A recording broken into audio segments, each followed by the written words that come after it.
Hello friends, welcome to my YouTube channel Magadh Prakashan. आज हम आपके लिए लाए हैं ज्ञान जीएस बिंदु का मॉडल सेट नंबर 5। हमने 1, 2, 3 और 4 करवा दिया है, जो कि हमारे यूट्यूब चैनल के प्लेलिस्ट में उपलब्ध है। आप वहां से जाकर देख सकते हैं। तो चलिए शुरू करते हैं। मॉडल सेट नंबर 5 का पहला प्रश्न है, खनन एवं उत्खनन आर्थिक क्रिया निम्न में से किस क्षेत्र में शामिल किया जाता है? तो इसका सही आंसर होगा ऑप्शन ए, प्राथमिक क्षेत्र। प्राथमिक क्षेत्र में खनन एवं उत्खनन आर्थिक क्रियाएं शामिल की जाती हैं। तो प्रथम प्राथमिक क्षेत्र में कृषि एवं संबंध क्षेत्र, वानिकी क्षेत्र, मत्स्य पालन, खनन एवं उत्खनन क्षेत्र शामिल है।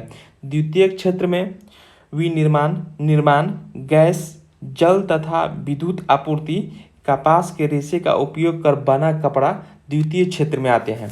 तृतीय क्षेत्र में व्यापार, होटल तथा रेस्तरां, परिवहन, संचार तथा भंडारण, वित्तीय सेवाएं, बैंकिंग, बीमा, रियल एस्टेट, लोक प्रशासन एवं प्रशिक्षण, चिकित्सा इत्यादि क्षेत्र तृतीय क्षेत्र में आते हैं। चतुर्थ क्षेत्र में म्यूचुअल फंड, कार प्रबंधक, संख्याविद, सॉफ्टवेयर डेवलपर, शोधकर्ता एवं अनुसंधानकर्ता, ये सब चतुर्थ क्षेत्र में आते हैं। हमारा अगला प्रश्न है, निम्न में से किस बोर्ड का मुख्यालय कोलकाता में है? तो इसका सही आंसर होगा ऑप्शन बी, चाय बोर्ड का मुख्यालय कोलकाता में स्थित है। और यह 1 अप्रैल 1954 को एक संवैधानिक निकाय के रूप में चाय बोर्ड की स्थापना की गई थी। चाय बोर्ड का 2 मुख्य कार्यालय है, जो जोरहाट असम एवं कुन्नूर तमिलनाडु में है।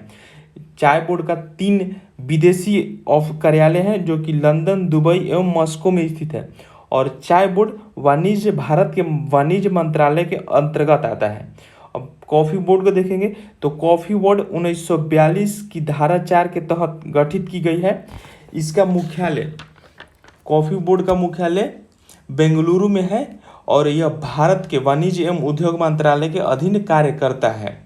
और रबर बोर्ड 18 अप्रैल 1947 को स्थापित गठन किया गया था इसका, और इसका मुख्यालय क्वेटा में स्थित है। ये भी वाणिज्य एवं उद्योग मंत्रालय के अंतर्गत आता है।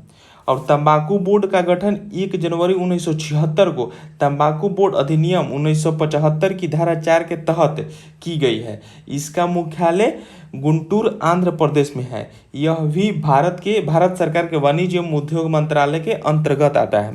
हमारा अगला प्रश्न है, निम्नलिखित में से कौन राजनैतिक कार्यपालिका का हिस्सा होता है? जिला अधिकारी, गृह मंत्रालय का सचिव, गृह मंत्री, पुलिस महानिदेशक। तो इसका सही आंसर होगा ऑप्शन सी, गृह मंत्री जो है वो राजनैतिक कार्यपालिका का हिस्सा है। हमारा अगला प्रश्न है, निम्नलिखित में से कौन सा कथन भारतीय न्यायपालिका के बारे में सही नहीं है? न्यायपालिका कार्यपालिका से स्वतंत्र होती है। कोई भी कानून जो संविधान की भावना के खिलाफ है, उसे न्यायपालिका अमान्य घोषित कर सकती है। अगर किसी नागरिक के मौलिक अधिकार का हनन होता है तो वह न्यायपालिका में जा सकता है। संसद के द्वारा बनाए गए प्रत्येक कानून को सर्वोच्च न्यायालय की मंजूरी की जरूरत होती है। तो हमसे यहाँ पूछ रहे हैं कथन भारतीय न्यायालय के बारे में सही नहीं है। तो इसका सही आंसर होगा ऑप्शन डी, संसद के द्वारा बनाए गए प्रत्येक कानून को सर्वोच्च न्यायालय की मंजूरी की आवश्यकता नहीं होती है, बल्कि राष्ट्रपति की मंजूरी की आवश्यकता होती है। हमारा अगला प्रश्न है, लोकसभा की गणपूर्ति कुल सदस्य संख्या का कितना होता है? तो इसका सही आंसर होगा ऑप्शन सी। इसका सही आंसर होगा ऑप्शन सी, कुल सदस्य संख्या का 1/10 होता है। हमारा अगला प्रश्न है, ऑक्सीजन की उपस्थिति में पायरुवेट के विखंडन से यह कार्बन डाइऑक्साइड, जल तथा ऊर्जा देता है, और यह क्रिया होती है कोशिका द्रव में, ईस्ट में, माइटोकॉन्ड्रिया में, हमारी पेशी कोशिकाएं में। तो इसका सही आंसर होगा ऑप्शन सी, माइटोकॉन्ड्रिया में। हमारा अगला प्रश्न है, मरुद्भिद पौधे रात्रि में लेते हैं carbon dioxide, nitrogen, oxygen, argon. तो इसका सही आंसर होगा ऑप्शन ए, कार्बन डाइऑक्साइड। हमारा अगला प्रश्न है, मांसाहारी जंतु की तुलना में शाकाहारी जंतु की क्षुद्रांत लंबी होती है क्योंकि शाकाहारी ज़्यादा भोजन करते हैं। मांसाहारी में पाचन तेजी से होता है। शाकाहारी के भोजन में सेल्यूलोज की मात्रा अधिक होती है। शाकाहारी में श्वसन प्रक्रिया धीमी होती है। तो इसका सही आंसर होगा ऑप्शन सी, शाकाहारी के भोजन में सेलुलोज की मात्रा अधिक होती है, जिसके कारण इनकी क्षुद्रांत लंबी होती है। हमारा अगला प्रश्न है, निम्नलिखित में से कौन आंतरिक निषेचन का उदाहरण नहीं है? मुर्गा, कुत्ता, स्टारफिश, गाय। तो इसका सही आंसर होगा ऑप्शन सी, स्टारफिश है जो है आंतरिक निषेचन का उदाहरण नहीं है। हमारा अगला प्रश्न है, क्लोन किया जाने वाला पहला स्तनधारी है? ऊंट, भेड़, भैंस, बकरी। तो इसका सही आंसर होगा ऑप्शन बी, भेड़ क्लोन किया जाने वाला पहला स्तनधारी है। हमारा अगला प्रश्न है, सूची 1 को सूची 2 से सुमेलित कीजिए तथा नीचे दिए गए कूट का प्रयोग कर सही उत्तर चुनिए। कूट का प्रयोग कर सही उत्तर चुनिए। ऑप्शन ए है Swaraj party 1926, option B forward bloc party 1939, option C Ghadar party 1923, Naujawan सभा 1913।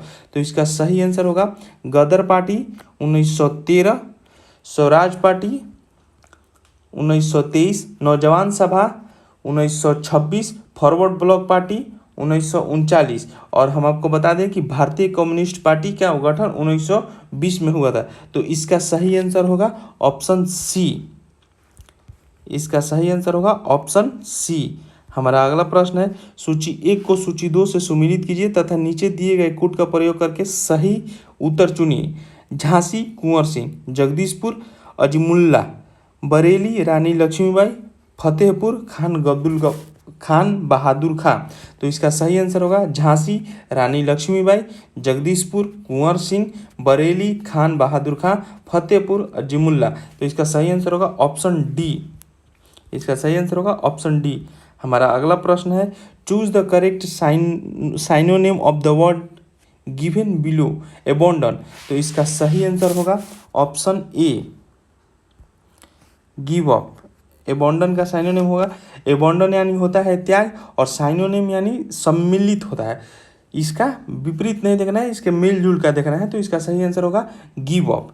हमारा अगला प्रश्न है, वर्तमान में भारतीय प्रतिस्पर्धा आयोग सीसीआई के अध्यक्ष हैं? प्रवीण कुमार श्रीवास्तव, रवनीत कौर, ऋतुराज अवस्थी, रवि सिन्हा। तो इसका सही आंसर होगा ऑप्शन बी, रवनीत कौर वर्तमान में प्रतिस्पर्धा आयोग सीसीआई के अध्यक्ष हैं। हमारा अगला प्रश्न है, एकता 2023 सैन्य अभ्यास किन 2 देशों के बीच आयोजित हुआ है? भारत और मालदीव, भारत और इंडोनेशिया, भारत और सऊदी अरब, भारत और थाईलैंड। तो इसका सही आंसर होगा ऑप्शन ए, भारत और मालदीव के बीच एकता 2023 सैन्य अभ्यास किया गया है। हमारा अगला प्रश्न है, वर्ष 2023 का पद्म विभूषण पुरस्कार विजेता श्री बालकृष्ण दोषी किस क्षेत्र से संबंधित हैं? कला, लोक कार्य, अन्य वस्तु कला, चिकित्सा। तो इसका सही आंसर होगा ऑप्शन सी, अन्य वस्तु कला से पद्म विभूषण पुरस्कार विजेता श्री बालकृष्ण दोषी संबंधित हैं। हमारा अगला प्रश्न है, निम्न में से कौन ऊर्जा के परंपरागत स्रोत नहीं है? कोयला, पेट्रोलियम, प्राकृतिक गैस तथा सौर ऊर्जा। तो इसका सही आंसर होगा ऑप्शन डी, सौर ऊर्जा जो है वो ऊर्जा के परंपरागत स्रोत से नहीं है। हमारा अगला प्रश्न है, थीमेटिक मानचित्र में किसे शामिल किया गया है? सड़क मानचित्र, वर्षा मानचित्र, वन्य तथा उद्योग आदि के वितरण दर्शाने वाले मानचित्र, उपयुक्त सभी। तो इसका सही आंसर होगा ऑप्शन डी, उपयुक्त सभी। हमारा अगला प्रश्न है, निम्न में से कौन रोपण कृषि का उदाहरण नहीं है? तो इसका सही आंसर होगा ऑप्शन बी, गेहूं जो है वो रोपण कृषि का उदाहरण नहीं है। हमारा अगला प्रश्न है, the fill in the blanks of a person is required, choose the correct word. Help verb, help noun, help adjective, help adverb. तो इसका सही आंसर होगा हेल्प नाउन, क्योंकि द आर्टिकल है और प्रोपोजिशन ऑफ है, तो इसके मध्य में हमेशा नाउन का प्रयोग होता है, तो इसीलिए यहाँ पे हेल्प नाउन का प्रयोग होगा। हमारा अगला प्रश्न है, 50वां G7 शिखर सम्मेलन की मेजबानी किस देश द्वारा की जाएगी? Italy, Japan, Germany, France. तो इसका सही आंसर होगा ऑप्शन ए, इटली द्वारा 50वां G7 शिखर सम्मेलन का मेजबानी किया जाएगा। और हम आपको बता दें कि आगामी जो सम्मेलन होने वाले हैं और उसका आयोजन स्थल में आपको कुछ महत्वपूर्ण है जो मैं बता देता हूँ। 15वां ब्रिक्स शिखर सम्मेलन 2023, इसका आयोजन स्थल होगा दक्षिण अफ्रीका। 16वां ब्रिक्स सम्मेलन 2024, इसका आयोजन स्थल होगा रूस। 18वां G20 शिखर सम्मेलन 2023, इसका आयोजन स्थल होगा भारत। 19वां G20 शिखर सम्मेलन 2024, इसका आयोजन स्थल है ब्राज़ील। 19वां NAM शिखर सम्मेलन 2023, इसका आयोजन स्थल होगा युगांडा। 23वां SCO शिखर सम्मेलन 2023 भारत। 24वां SCO शिखर सम्मेलन 2023 कजाकिस्तान। 27वां CHOGM सम्मेलन 2024 समोआ। और हम आपको बता दें 33वां नाटो शिखर सम्मेलन 2023 जो है लिथुआनिया में होगा। 42वां व 43वां आसियान शिखर सम्मेलन 2023 इंडोनेशिया में। और 50वां G7 शिखर सम्मेलन 2024 जो कि इटली में होगा। ऑप्शन ए सही है। हमारा अगला प्रश्न है फ्रेंच ओपन 2023 महिला एकल का खिताब किसने जीता है? तो इसका सही आंसर होगा option B Iga Swiatek. French Open 2023 महिला एकल का खिताब ईगा स्विटेक पोलैंड की जो है उन्होंने जीता है। और हम देख लेते हैं US ओपन 2023 पुरुष एकल विजेता जो है नोवाक जोकोविच है जो कि सर्बिया के हैं। पुरुष एकल उप विजेता डेनियल मेदवेदेव जो है कि रूस के हैं। महिला एकल विजेता कोको गॉफ अमेरिका के हैं। महिला एकल उप विजेता एरिना सावलेका बेलारूस की हैं। हमारा अगला प्रश्न है नालंदा पुस्तक के लेखक हैं शांतनु गुप्ता, अमिताभ कांत, आशीष कुंद्रा, अभय के। तो इसका सही आंसर होगा ऑप्शन डी अभय के हैं। नालंदा पुस्तक के लेखक अभय के हैं। हमारा अगला प्रश्न है the noun from of the word crowd is crowdly, crowds, crowdise, none of these. तो इसका सही आंसर होगा ऑप्शन सी। हमारा अगला प्रश्न है एक टैडपोल जिस प्रक्रम द्वारा वृक्ष में विकसित होता है वह है कयांतरण, निषेचन, मुकुलन, रोपण। तो इसका सही आंसर होगा ऑप्शन ए कयांतरण। हमारा अगला प्रश्न है लीची का खाने योग्य भाग है। तो इसका सही आंसर होगा ऑप्शन डी लीची का खाने योग्य भाग एरिल है। हमारा अगला प्रश्न है निम्नलिखित में से किस विटामिन में पायरिडॉक्सिन के नाम से जाना जाता है? निम्नलिखित में से किस विटामिन को पायरिडॉक्सिन के नाम से जाना जाता है? Vitamin E, vitamin B5, vitamin B6, vitamin B12। तो इसका सही आंसर होगा ऑप्शन सी विटामिन B6 को जाना जाता है। हमारा अगला प्रश्न है निम्नलिखित में से कौन सा कथन प्लेटिहेल्थिनीज के बारे में सत्य नहीं है? ये जंतु त्रिस्तरीय है। इनमें सिरगुहा नहीं पाया जाता है तथा शरीर के अंदर के अंगों के बीच की जगह पैरेन्काइमा से भरी होती है। जंतुओं में रक्त परिसंचरण तंत्र, श्वसन तंत्र पाया जाता है। प्लेरिना एक प्रकार का चपटा फीतानुमा परजीवी कृमि है। तो इसका सही आंसर होगा ऑप्शन सी। जंतुओं में रक्त परिचलन तंत्र, श्वसन तंत्र पाया जाता है। हमारा अगला प्रश्न है निम्नलिखित में से कौन सी तत्कालिक कारण द्वितीय विश्व युद्ध की शुरुआत मानी जाती है? जर्मनी का फ्रांस पर आक्रमण, जर्मनी का ब्रिटेन पर आक्रमण, जर्मनी का पोलैंड पर आक्रमण, जर्मनी का रूस पर आक्रमण। तो इसका सही आंसर होगा ऑप्शन सी जर्मनी का पोलैंड पर आक्रमण द्वितीय विश्व युद्ध का प्रमुख कारण माना जाता है। और द्वितीय विश्व युद्ध के अन्य कारण जो हैं वो तानाशाहों का सत्ता संभालना, शस्त्रीकरण की होड़, उग्र राष्ट्रवाद, प्रतिद्वंदी सुरक्षा गुटों का निर्माण। जर्मनी द्वारा सोवियत संघ पर आक्रमण करने की योजना को ऑपरेशन बारबोसा कहा गया है। और द्वितीय विश्व युद्ध का तत्कालिक कारण 1 सितंबर 1939 ईस्वी को जर्मनी द्वारा पोलैंड पर आक्रमण था। द्वितीय विश्व युद्ध का प्रमुख कारण वर्षिया की संधि को भी माना जाता है। हमारा अगला प्रश्न है निम्नलिखित में से किसकी रचना द सोशल कॉन्ट्रैक्ट है? तो इसका सही आंसर होगा ऑप्शन सी रूसो। हमारा अगला प्रश्न है, प्रथम विश्व युद्ध में धुरी राष्ट्र का नेतृत्व किस देश द्वारा किया गया था? Britain, America, France, Germany. तो इसका सही आंसर होगा ऑप्शन डी, जर्मनी द्वारा।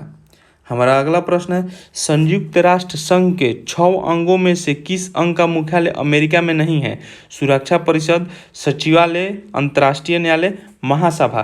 तो इसका सही आंसर होगा ऑप्शन सी, अंतर्राष्ट्रीय न्यायालय का जो संस्था है वह अमेरिका में नहीं है। अंतर्राष्ट्रीय न्यायालय की स्थापना जून 1945 ईस्वी में किया गया था। अंतर्राष्ट्रीय न्यायालय में 15 न्यायाधीश होते हैं। इन न्यायाधीशों की नियुक्ति 9 वर्षों के लिए होती है।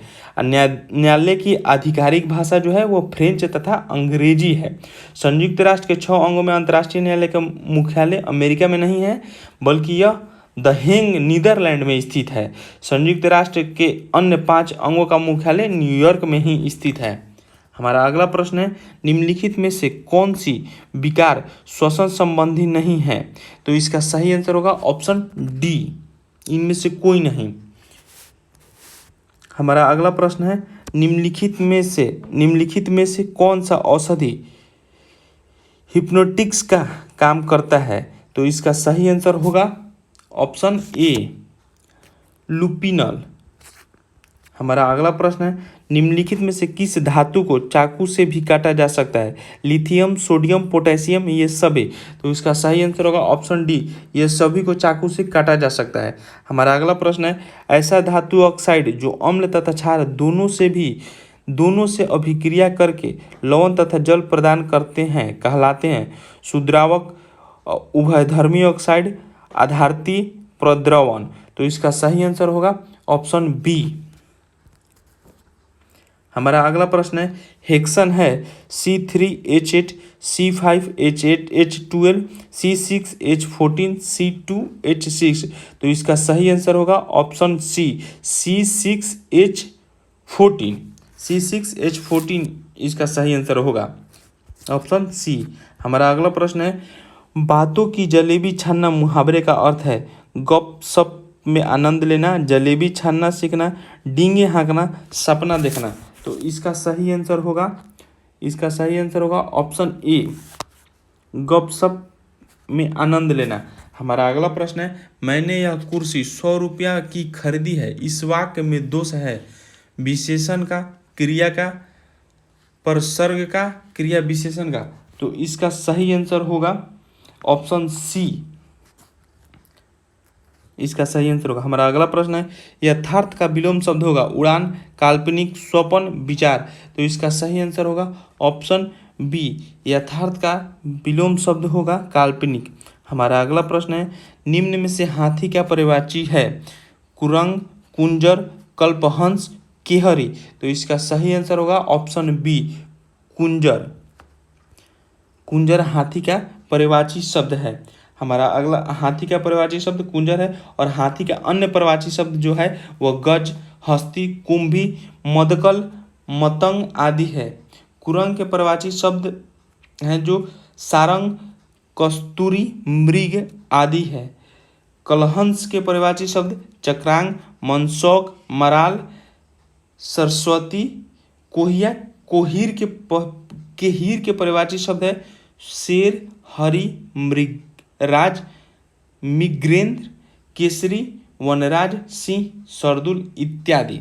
हमारा अगला प्रश्न है, तत्वों के आवर्त वर्गीकरण से संबंधित अष्टक सिद्धांत का प्रतिपादन किसने किया था? तो इसका सही आंसर होगा ऑप्शन बी, न्यूलैंड्स ने किया था। हमारा अगला प्रश्न है, एवोगाड्रो संख्या बराबर है? तो इसका सही आंसर होगा option D 6.022 into 10⁻23 lunar caustic के नाम से जाना जाता है? Silver chloride, silver bromide, silver iodide, silver nitrate. तो इसका सही आंसर होगा ऑप्शन डी, सिल्वर नाइट्राइड। हमारा अगला प्रश्न है, fill in the blanks with preposition I was surprise, खाली स्थान, fill in the blanks, sing this on, at, with, by. तो इसका सही आंसर होगा ऑप्शन बी। सरप्राइज के साथ सरप्राइज, वंडर, अमेज, बीविल्डर के साथ वर्ब के हमेशा एट का प्रयोग किया जाता है। तो इसका सही आंसर होगा ऑप्शन बी। हमारा अगला प्रश्न है फॉर्मल नोटिस कौन बाई।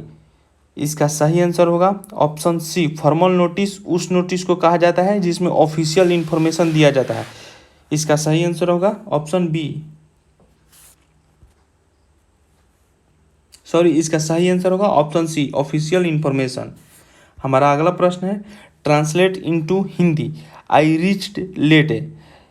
मैं पहुंचा देर से, मैं देर से पहुंचा, मैं देर कर पहुंचा, मैं देर से पहुंचता हूं। तो इसका सही आंसर होगा ऑप्शन बी। इसका सही आंसर होगा ऑप्शन बी, मैं देर से पहुंचा। आई रीच्ड लेट, मैं देर से पहुंचा, सब्जेक्ट, एडवर्ब, वर्ब। हमारा अगला प्रश्न है कंप्यूटर का सबसे महत्वपूर्ण भाग है सीपीयू, कीबोर्ड, डिस्क, प्रिंटर। तो इसका सही आंसर होगा option A, CPU. CPU computer का महत्वपूर्ण भाग है। सेंट्रल प्रोसेसिंग यूनिट, सीपीयू का फुल फॉर्म होता है सेंट्रल प्रोसेसिंग यूनिट। इसे विस्तृत रूप में सेंट्रल प्रोसेसिंग यूनिट कहा जाता है। यह कंप्यूटर का दिमाग कहलाता है। समस्त मुख्य प्रोसेसिंग यहीं पर होती है। यह P3, P4, AMD, ऑथर आदि सीपीयू के उदाहरण हैं। तो इसका सही आंसर होगा ऑप्शन ए। हमारा अगला प्रश्न है निम्नलिखित में से किसका अपवर्तनांक सर्वाधिक होता है। बेंजियम, कार्बन डाइसल्फाइड, एल्कोहल, नीलम। तो इसका सही आंसर होगा ऑप्शन डी, नीलम का सर्वाधिक अपवर्तनांक होता है।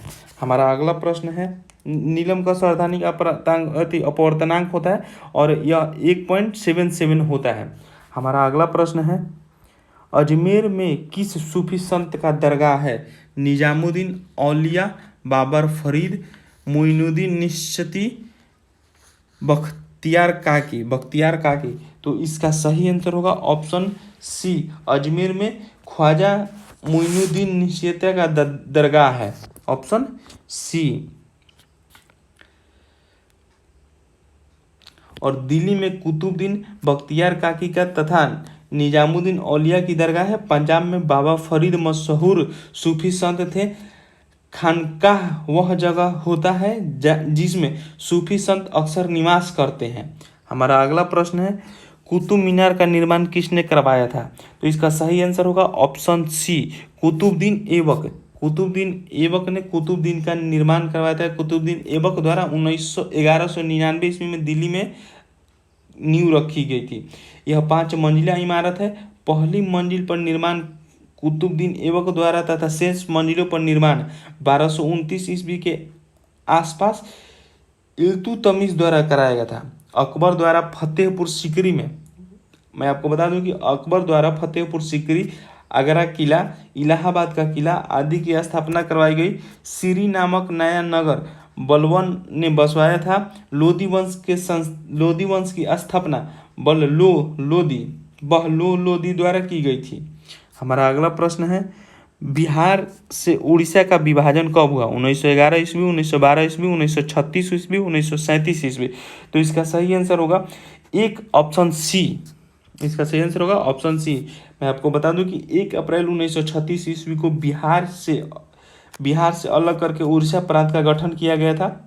12 दिसंबर 1911 ईस्वी को दिल्ली में आयोजित शाही दरबार में बिहार और उड़ीसा के क्षेत्रों के बंगाल प्रेसिडेंसी से पृथक कर एक नए प्रांत रूप में गठित करने की घोषणा की गई थी। 22 मार्च 1912 को बिहार का गठन नए प्रांत के रूप में किया गया। 1 अप्रैल 1912 ईस्वी को चार्ल्स स्टुअर्ट बेली बिहार के पहले लेफ्टिनेंट गवर्नर बने और 1937 ईस्वी को भारत में पहली बार 11 प्रांतों में चुनाव हुआ था। इसमें कांग्रेस को 5 प्रांतों में पूर्ण बहुमत मिला जबकि 8 प्रांतों में कांग्रेस ने सरकार का गठन किया। हमारा अगला प्रश्न है read the passage carefully and answer the question. आप इसको पढ़ लीजिए, आप इसको स्क्रीनशॉट ले लीजिए या पढ़ लीजिए और हम आपको प्रश्न करवाते हैं। पहला प्रश्न है why do the message vary. तो इसका सही आंसर होगा option C, because of the handset. हमारा अगला प्रश्न है, find the word from the text which means advocate. तो इसका सही आंसर होगा ऑप्शन सी। हमारा अगला प्रश्न है, सुनहरा रेशा से अभिप्राय है कॉफी, पटसन, चाय, कपास। तो इसका सही आंसर होगा ऑप्शन बी, सुनहरा रेशा से अभिप्राय पटसन से है, ऑप्शन बी। और पटसन जलोढ़ मृदा में अच्छे ढंग से विकसित होता है। इसे उच्च तापमान, भारी वर्षा और आर्द्र जलवायु की आवश्यकता होती है। यह फसल उष्णकटिबंधीय क्षेत्रों में उगाई जाती है। भारत और बांग्लादेश में पटसन के अग्रणी उत्पादन देश है। कॉफ़ी जो है इसके लिए गर्म एवं आर्द्र जलवायु और सुअपवाहित दोमट मृदा की आवश्यकता होती है। इस फसल की वृद्धि के लिए पर्वतीय ढाल अधिक उपयोगी होती है। ब्राज़ील कॉफ़ी का अग्रिम उत्पादक है। इसके पश्चात वियतनाम, कोलंबिया और इंडोनेशिया का स्थान है। हमारा अगला प्रश्न है, निम्नलिखित में से कौन प्राकृतिक रेशा है? Nylon, jute, acrylic, rayon. तो इसका सही आंसर होगा ऑप्शन बी, जूट प्राकृतिक रेशा है। ऑप्शन बी, जूट जो है वो प्राकृतिक रेशा है। भारत में जूट उत्पादन के अग्रिम राज्य पश्चिम बंगाल है। द्वितीय स्थान बिहार का है। प्राकृतिक रेशे ऊन, सिल्क, कपास, लिनेन और जूट से प्राप्त किए जाते हैं। मानव निर्मित रेशे नायलॉन, पॉलिएस्टर और रेयान शामिल हैं। हमारा अगला प्रश्न है, भोपाल त्रासदी औद्योगिक दुर्घटना कब हुई? 1 दिसंबर 1984, 5 दिसंबर 1984, 3 दिसंबर 1984 और 4 दिसंबर 1984। तो इसका सही आंसर होगा ऑप्शन सी, भोपाल त्रासदी औद्योगिक दुर्घटना 3 दिसंबर 1984 को हुई, ऑप्शन सी। भोपाल में 3 दिसंबर 1984 को घटित अब तक की सबसे त्रासदपूर्ण औद्योगिक दुर्घटना है। मध्य प्रदेश सरकार ने इस गैस रिसाव में कुल 3787 मौत की पुष्टि की थी। हमारा अगला प्रश्न है, फुटबॉल के गेंद का वजन लगभग कितना ग्राम होता है? 450 ग्राम, 500 ग्राम, 550 ग्राम, 600 ग्राम। तो इसका सही आंसर होगा ऑप्शन ए, फुटबॉल के गेंद का वजन 450 ग्राम होता है। और फुटबॉल का जन्म इंग्लैंड में हुआ था। इसके मैदान की लंबाई लगभग 91 से 120 मीटर, मैदान की चौड़ाई लगभग 43 से 91 मीटर तथा गेंद का वजन 396 से 453 ग्राम के बीच होता है। हॉकी की गेंद का वजन 156 से 163 ग्राम होता है। क्रिकेट की गेंद का वजन 156 से 163 ग्राम होता है। वॉलीबॉल के गेंद का वजन 260 से 290 ग्राम होता है। हमारा अगला प्रश्न है, मेजर ध्यानचंद खेल रत्न पुरस्कार के तहत कितनी पुरस्कार राशि दी जाती है? 50 लाख रुपये, 25 लाख रुपये, 20 लाख रुपये, 15 लाख रुपये। तो इसका सही आंसर होगा ऑप्शन बी, मेजर ध्यानचंद खेल रत्न पुरस्कार के तहत 25 लाख रुपये पुरस्कार राशि दी जाती है, 25 लाख रुपये। खेल रत्न पुरस्कार को 1991-1992 में राजीव गांधी खेल रत्न पुरस्कार के नाम से शुरू किया गया था। भारत सरकार द्वारा वर्ष 2021 में इसका नाम मेजर ध्यानचंद खेल रत्न पुरस्कार कर दिया गया। इस पुरस्कार में 25 लाख रुपये, एक पदक और एक प्रशस्ति पत्र दिया जाता है। हमारा अगला प्रश्न है, सिडनी शहर किस नदी के किनारे स्थित है? पर्रामट्टा नदी, डेन्यूब नदी, हडसन नदी, टाइबर नदी। तो इसका सही आंसर होगा ऑप्शन ए, सिडनी ऑस्ट्रेलिया का शहर है जो पर्रामट्टा नदी के तट पर स्थित है। डेन्यूब नदी के किनारे बसे शहर Belgrade Serbia, Budapest Hungary, Vienna Austria है। हडसन नदी के किनारे पर न्यूयॉर्क यूएसए बसा है। टाइबर नदी के किनारे पर रोम इटली शहर बसा हुआ। तो इसका सही आंसर होगा ऑप्शन ए। हमारा अगला प्रश्न है, पोर्ट मोरेस्बी किस देश की राजधानी है? Port villa, Kiribati, French, Papua New Guinea. तो इसका सही आंसर होगा ऑप्शन डी, इसका सही आंसर होगा option D, port Moresby Papua New Guinea की राजधानी है। पपुआ न्यू गिनी ओशियान देश है। इसकी मुद्रा कीना है। पोर्ट विला वानाआतू की राजधानी है। किरिबाती की राजधानी तराव है। फ्रेंच की राजधानी पापीते हैं। महासागरीय ओशियान महाद्वीप में कुल 14 स्वतंत्र देश हैं। अफ्रीका महादेश में सबसे ज़्यादा देश 54 हैं। यूरोप महाद्वीप में 14, संयुक्त राष्ट्र के अनुसार एशिया महाद्वीप में 48 और उत्तरी अमेरिका में 23 तथा दक्षिणी अमेरिका में 12 देश हैं। हमारा अगला प्रश्न है सर्वोच्च हमारा अगला प्रश्न है निम्न में से किसके द्वारा शांति निकेतन का स्थापना किया गया था? स्वामी विवेकानंद, राजा राम मोहन राय, ज्योतिबा फुले, रविन्द्रनाथ टैगोर। तो इसका सही आंसर होगा ऑप्शन डी, रविन्द्रनाथ टैगोर द्वारा शांति निकेतन की स्थापना की गई थी। और यह शांति निकेतन की स्थापना सन 1901 ईस्वी में मशहूर कवि रविन्द्रनाथ टैगोर द्वारा की गई थी। वर्तमान में शांति निकेतन को विश्व भारती विश्वविद्यालय के नाम से जाना जाता है। स्वामी विवेकानंद द्वारा बेलूर मठ 1898 ईस्वी तथा रामकृष्ण मिशन 1897 ईस्वी में स्थापना की गई थी।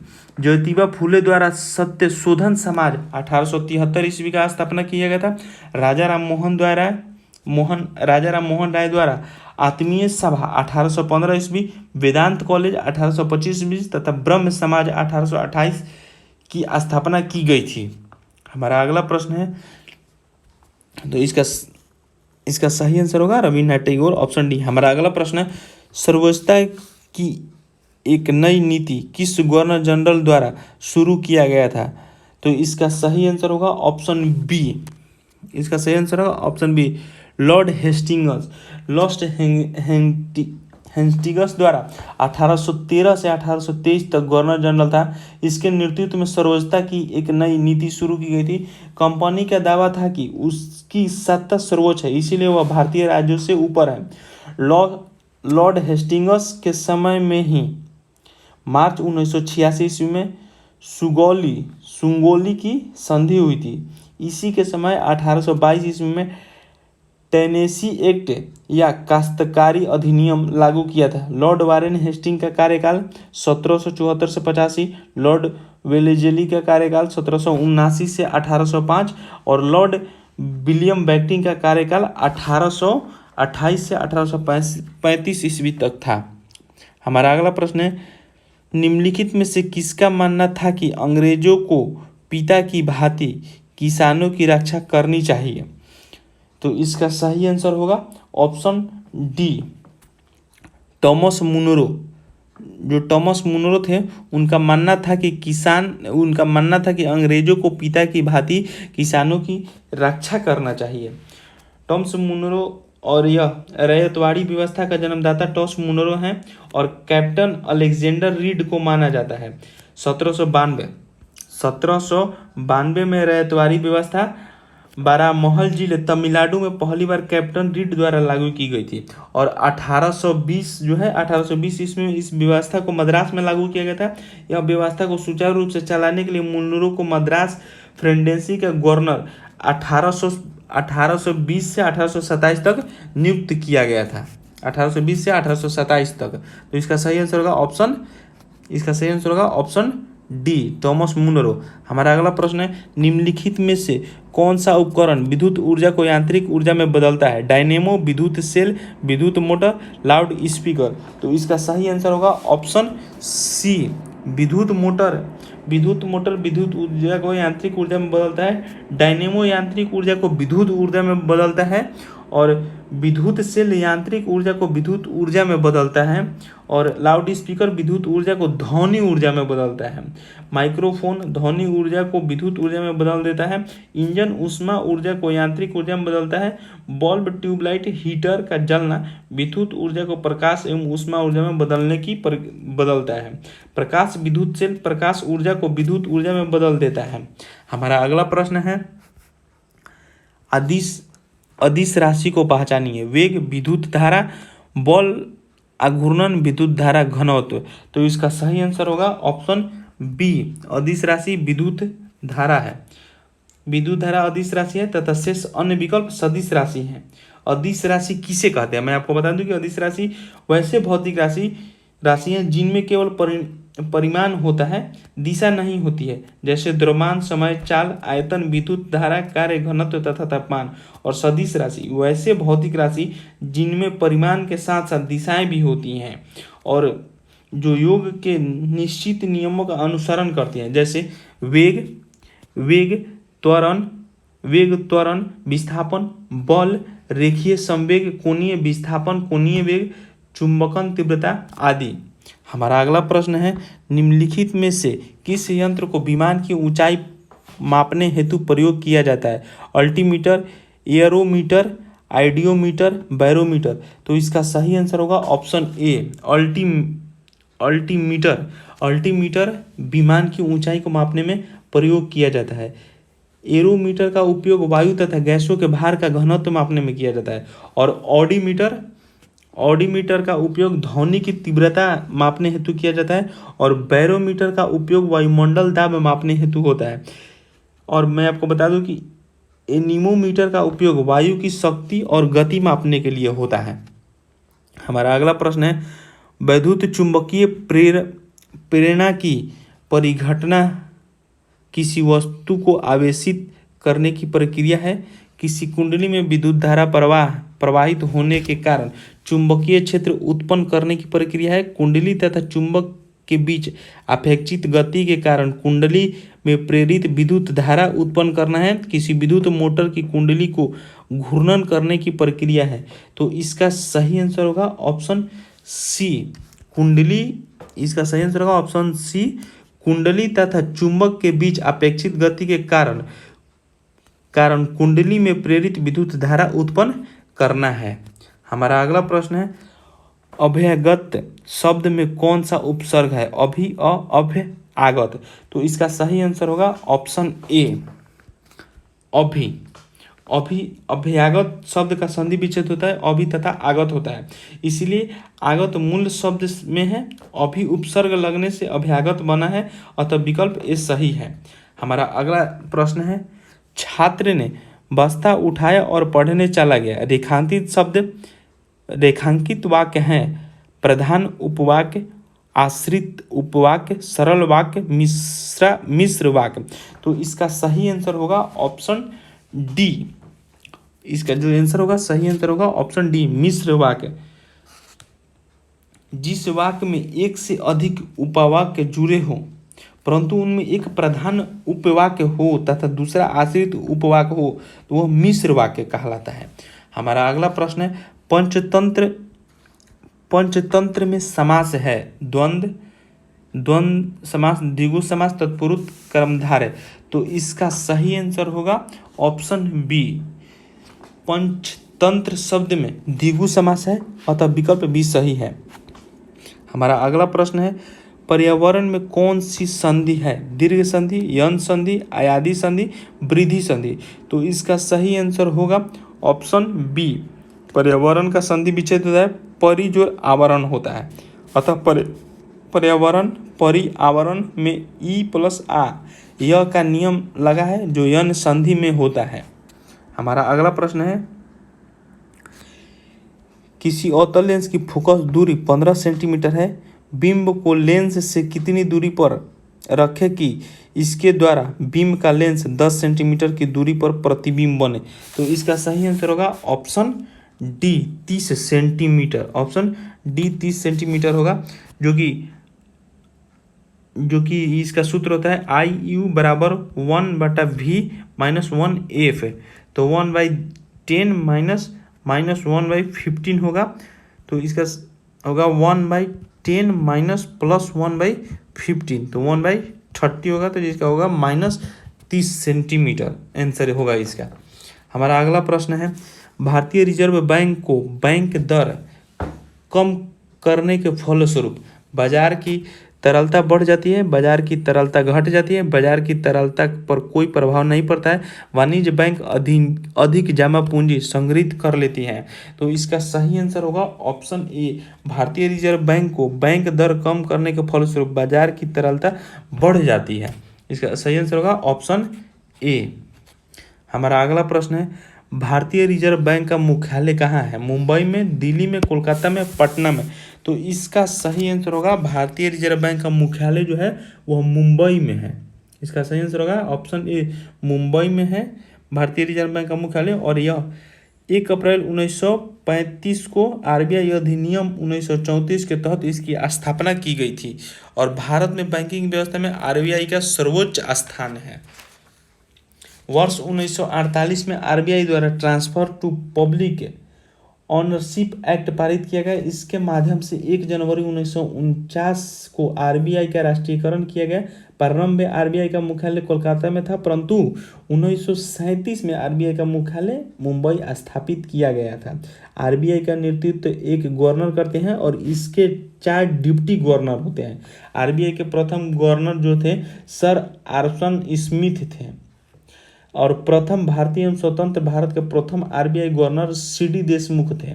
इन्हीं के समय में आरबीआई का राष्ट्रीयकरण किया गया। हमारा अगला प्रश्न है, बैरोमीटर का आविष्कार किसके द्वारा किया गया?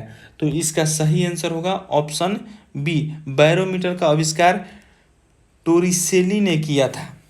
इसका सही आंसर होगा ऑप्शन बी, टोरिसेली ने बैरोमीटर का आविष्कार किया था। हमारा अगला प्रश्न है, विद्युत हीटर का एलिमेंट बना होता है टंगस्टन, जस्ता, नाइक्रोम, अवरक। तो इसका सही आंसर होगा ऑप्शन सी, विद्युत हीटर का एलिमेंट नाइक्रोम का बना होता है। ऑप्शन सी, नाइक्रोम का बना होता है।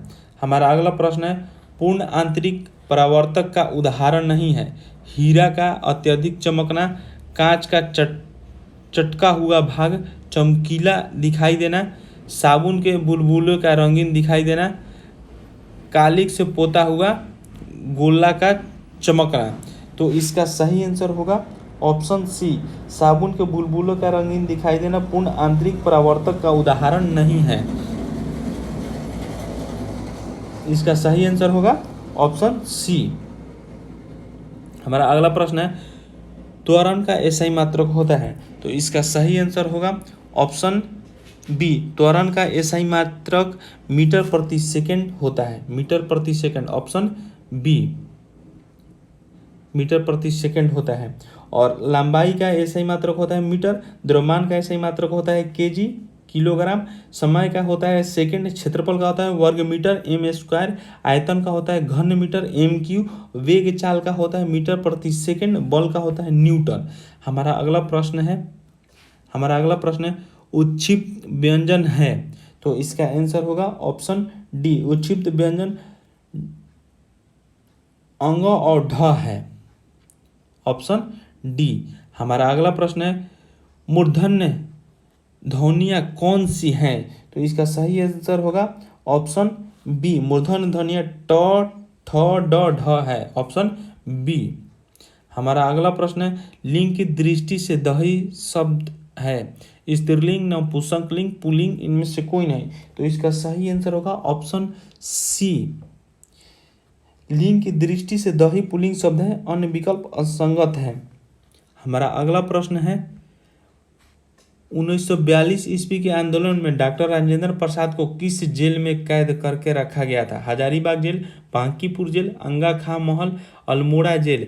तो इसका सही आंसर होगा ऑप्शन बी, बांकीपुर जेल। 1942 ईस्वी को भारत छोड़ो आंदोलन के समय डॉक्टर राजेंद्र प्रसाद को गिरफ्तार करके बांकीपुर जेल में रखा गया था। जयप्रकाश नारायण को गिरफ्तार करके हजारीबाग जेल में रखा गया था तथा महात्मा गांधी तथा सरोजिनी नायडू को गिरफ्तार करके अंगा खां महल पुणे में रखा गया था और जवाहरलाल नेहरू को गिरफ्तार करके अल्मोड़ा जेल उत्तराखंड में रखा गया था। हमारा अगला प्रश्न है, शुंग वंश का संस्थापक किस वंश का सेनानायक था? कुषाण वंश, मौर्य वंश, शिशुनाग वंश, नंद वंश। तो इसका सही आंसर होगा ऑप्शन बी, इसका जो सही आंसर होगा ऑप्शन बी, मौर्य वंश।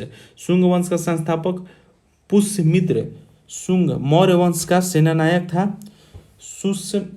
पुष्यमित्र शुंग ने 185 ईस्वी पूर्व में अंतिम मौर्य शासक बृहदर्थ की हत्या करके शुंग वंश की स्थापना की थी। कुषाण वंश का संस्थापक कुजुल कडफिसेस था। इस वंश का सबसे प्रतापी राजा कनिष्क था। इसकी राजधानी पुरुषपुर या पेशावर थी, पुरुषपुर या पेशावर थी।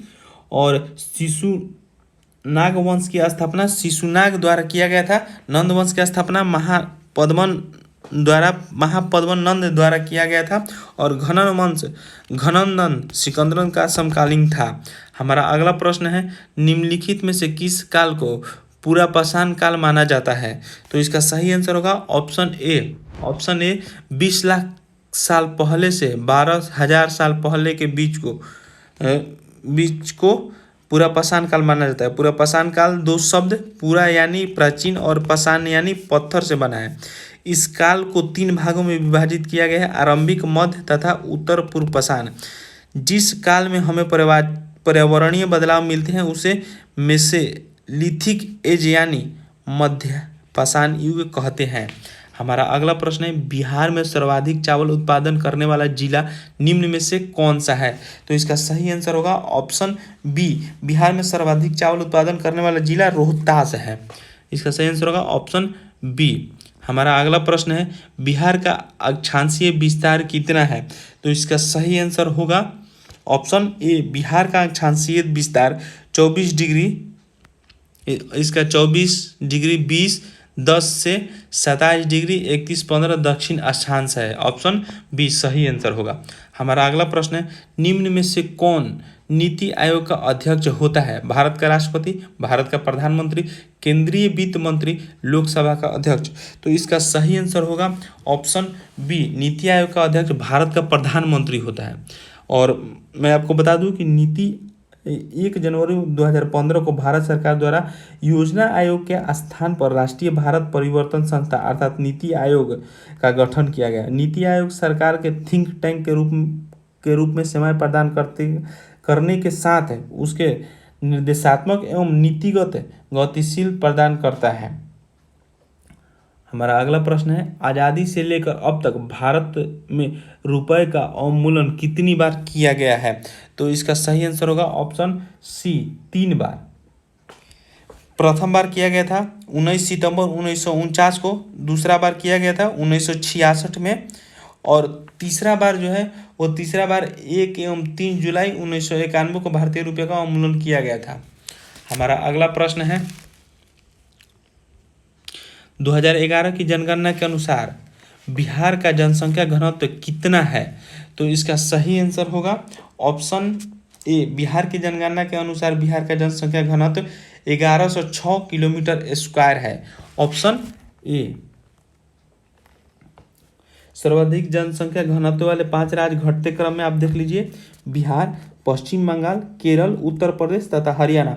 और न्यूनतम जनसंख्या घनत्व वाला राज्य अरुणाचल प्रदेश 17 है। भारत का जनसंख्या घनत्व 382 किलोमीटर स्क्वायर है।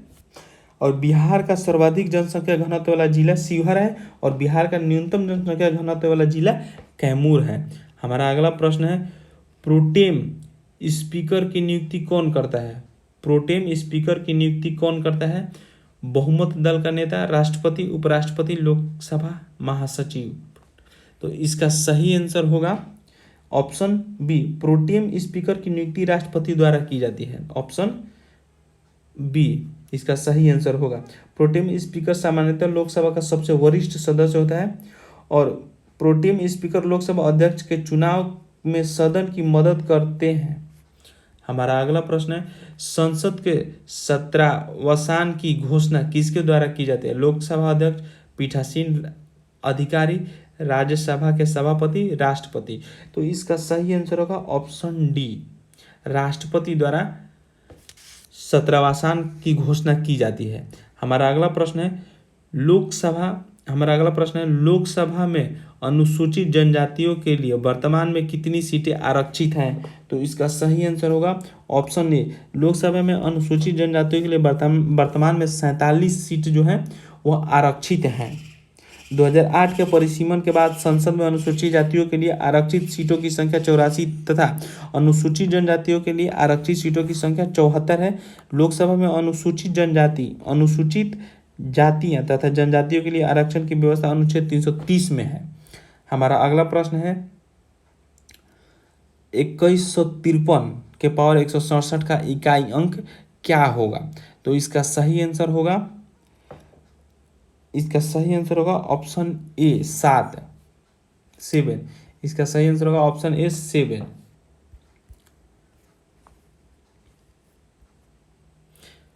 हमारा अगला प्रश्न है, यदि एक व्यक्ति अपनी हाथ की घड़ी को 720 रुपये में बेचता है, एक व्यक्ति अपनी हाथ की घड़ी को 720 रुपये में बेचता है तो उसे 25% की हानि होती है और 25% का लाभ प्राप्त करने के लिए उसे अपनी घड़ी कितनी कीमत पर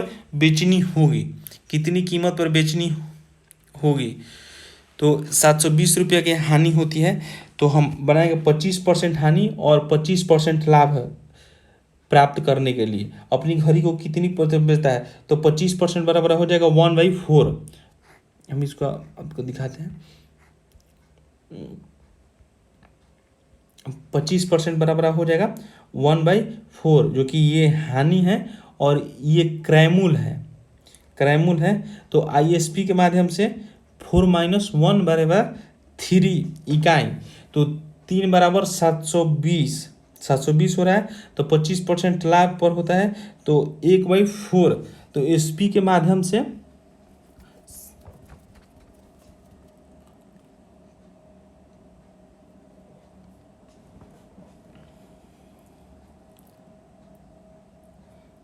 तो यहाँ पे 3